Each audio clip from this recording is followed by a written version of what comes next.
运球就看 Uncle Joe， 战术就学 Coach 陆。大家好，我是非官方鲈鱼双胞胎兄弟 Fish 陆，欢迎收看我的频道。我的宗旨就是让热爱篮球的你每天都能长球。瓦格纳投进的那记绝杀3分，不仅让湖人球迷痛心疾首，也让勇士球迷心生感慨。2021年选秀大会上，勇士用7号签选择了库明加，而魔术则紧随其后，在第8顺位摘下了小瓦格纳。这微小的差距却造成了巨大的不同。或许那些曾经错过关键选择的决策者能够理解勇士此刻的心情，就像当年森林狼连续选中卢比奥和福林，却错过了7号顺位的库里一样。历史总是在不断的重复，勇士曾经凭借那个7号签风光了15年，而现在轮到魔术队享受新版本带来的乐趣了。回顾本赛季两队上次交锋，他们曾不敌湖人，然而短短20余天后，小瓦格纳便凭借自己的卓越表现，向全世界宣告了他的未来之星地位。相比之下，库明加在勇士队中的角色定位显得有些模糊，在与队友的配合中，库明加时常出现在不恰当的位置，或是对自己的行动犹豫不决。对于一名已经步入职业生涯第4年的球员来说，这样的表现显得不尽如人意。库里和格林都曾对库明加在基本转换进攻中的失误提出过批评，指出他在这些情况下反应迟钝，给对手留下了空位投篮的机会。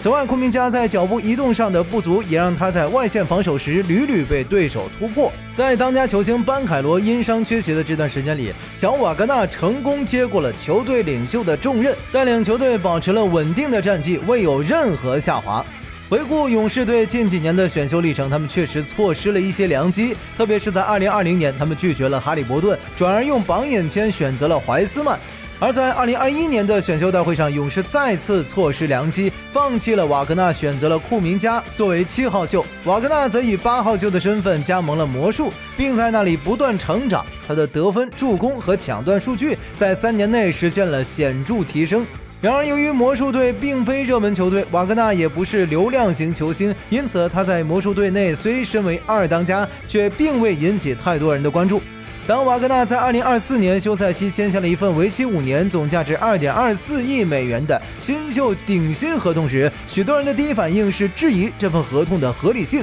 认为魔术队成为了冤大头。确实，有一些数据可以支持这种质疑，比如瓦格纳在上个赛季的3分命中率还不到27%，本赛季初的7场比赛中，场均数据也仅为17分、5个篮板和 4.14 助攻。然而，班凯罗的受伤为瓦格纳提供了展现自我的机会，他的数据也随之迎来了全面爆发。在班凯罗受伤期间，瓦格纳挺身而出，扮演了核心的角色，他统治了比赛，完全融入了当家球星的角色。魔术队主帅莫斯利如此评价道，而班凯罗也对瓦格纳的能力表示了认可。他认为瓦格纳之前只是不善于争抢，但这并不代表他没有能力担任核心。尽管头号球星仅出战5场，场均贡献29分，但魔术队依然势如破竹。最近9场比赛仅败1场，且在败北后的第2天便凭借一记超远3分逆转湖人，以最少的净胜分创造出极高的节目关注度。这便是魔术队的最新战术，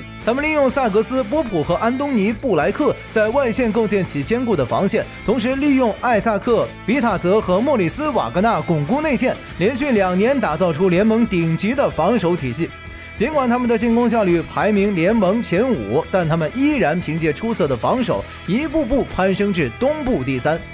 魔术队或许坚信防守是赢得总冠军的关键，但缺乏进攻火力，让他们难以在季后赛中走得更远。然而，在他们为单场95分仍能取胜而自豪的同时，总有人需要站出来，用关键的进球为球队赢得更多的分数。这个人曾经是班凯罗，而现在则是那位超远3分的制造者弗朗茨·瓦格纳。在近5场比赛中，瓦格纳场均砍下29分、7个篮板和8次助攻，真实命中率高达61%。初入 NBA 的瓦格纳是典型的欧洲前锋，身高2.08米，能够胜任锋线摇摆人的角色。他在菜鸟赛季就展现出了35%的3分命中率，同时兼备无球技术和传球意识。控球和脚步基础也相当扎实，从德甲联赛到 NCAA 再到 NBA， 甚至参加国家队的经历，让他适应了不同规则的比赛风格，因此成为了即插即用的高效多面手。在初入联盟的第1年，他就在重建中的魔术队投出了56%的真实命中率，成为队内的第2得分点。从2021年起，瓦格纳就一直扮演着第2得分点的角色，就像当年的阿尔德里奇一样。然而，随着班凯罗的加入和迅速成长，他逐渐接过了球队领袖的地位。班凯罗的进步有目共睹，而瓦格纳的表现也在不断提升。如今，他的全面性已经超越了当年的阿尔德里奇，对比赛的影响力也直逼队内头牌，隐隐透露出能够改变防守的巨星气质。更为关键的是，瓦格纳如今已经远远超越了传统锋线的范畴。他与班凯罗一样，利用锋线的身材优势执行后卫战术，展现出后小球时代高大球员的全新打法。截至本赛季目前，除了英格拉姆和德罗赞这2位擅长持球的前锋外，瓦格纳是发动挡拆次数最多的3号位球员，场均达到 5.6 次，与贾马尔·穆雷以及同队的班凯罗不相上下。他与比塔泽和萨格斯的挡拆配合已成为魔术队进攻的常用起手式。事实证明，高大的锋线球员在挡拆中拥有得天独厚的优势。例如，在一次进攻中，雷迪什无论如何都无法绕过掩护墙，瓦格纳只需一个简单的变向就能直面湖人队的最后一道防线戴维斯。而瓦格纳的可怕之处不仅在于此，作为一名高大的锋线球员，他的速度或许不是最快，但终结能力却异常稳健。他的篮下命中率高达 65%， 前2个赛季更是高达 71%。即使在很多丙锋都感到困难的近框区域，瓦格纳也能投出 47% 的命中率，这足以证明他柔和的终结手感。例如，面对防守大师卡佩拉，瓦格纳的突破并没有完全甩开对手，从头到尾都被卡佩拉紧贴。然而，他依然能够用自己擅长的抛投命中2分。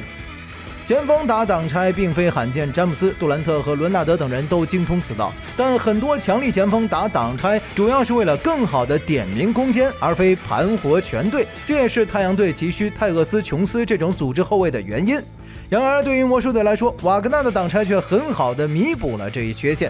瓦格纳的传球意识极佳，当湖人队上线对球施压时，他能精准地找到内切的比塔泽。更精彩的是，他与大哥莫里斯·瓦格纳的配合，尽管湖人队频繁对他们进行严阻换防，并加强了对掩护墙的补位，但瓦格纳依然能让队友顺畅地接球并完成进攻。实际上，瓦格纳还是魔术队在反击中的最佳策动者。他在转换进攻中的精准直塞，充分展现了他作为进攻发动机的属性。更为难能可贵的是，在持球戏份大幅增加的同时，瓦格纳依然能够兼顾无球进攻，没有忘记定点3分和侧翼切入的初心。在班凯罗和瓦格纳同步进步的同时，瓦格纳的这种全面能力显得尤为珍贵。对于任何一位教练而言，瓦格纳这样的球员都是梦寐以求的主力。他技术全面，错位进攻能力强，既能持球也能无球，能够高效的消化球权，并且今年还创下了生涯新高的场均 1.7 次抢断。这种新式前锋显然不应该被任何体系所束缚。魔术队也在积极鼓励他走出传统篮球的舒适区。魔术主帅莫斯利曾称赞道，瓦格纳总是想做出最正确的选择，他或许并不总是追求那些高难度的英雄球，但正是这些时刻，我们恰恰需要他能站出来投出那些高难度的投篮。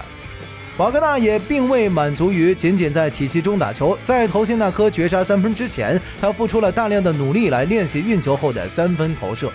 你必须为那些关键时刻做好准备，他确实已经做好了准备，从传统的合理篮球舒适区迈入了全新的球星舒适区。队友艾萨克评价道，他找到了解决问题的方法，我们需要他展现出侵略性，他真的做到了，而且还打出了统治力。而瓦格纳本人则保持着谦逊的态度，我确实投得更准了一些，我试图更多的冲击内线，保持极高的侵略性，就算犯错也要坚持这一点，这对我来说非常重要。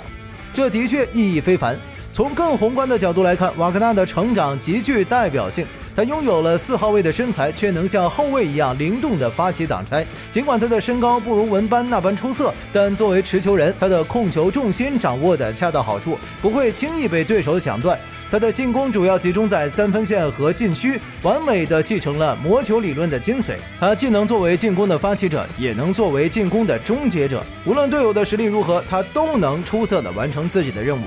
我们见证了小球时代的新篇章。瓦格纳结合了锋线的身材优势和后卫的技术特长，掌握了面框挡拆这种高效且经济的进攻手段，比传统内线更能左右战局。与5个位置的打法和战术都能完美融合，甚至在关键时刻还能施展撤步3分这种一击毙命的绝技。或许莱利的预言成真了，篮球的未来将是5个全能锋线的天下。未来我们将会看到更多像瓦格纳这样的球员，利用技术创造出更多的错位优势。而现在，魔术队就已经拥有了2位这样的球员。至于库明加当前的境遇，勇士的进攻体系依然是以36岁的库里为核心构建。他们清晰地认识到，要让库里发挥出最佳水平，需要特定类型的球员来配合，而库明加显然并不符合这一标准。库明加也缺乏与库里协同作战时所需的空间拉扯能力。或许现在勇士应该考虑的是将库明加交易出去，而不是继续勉强留他在队中。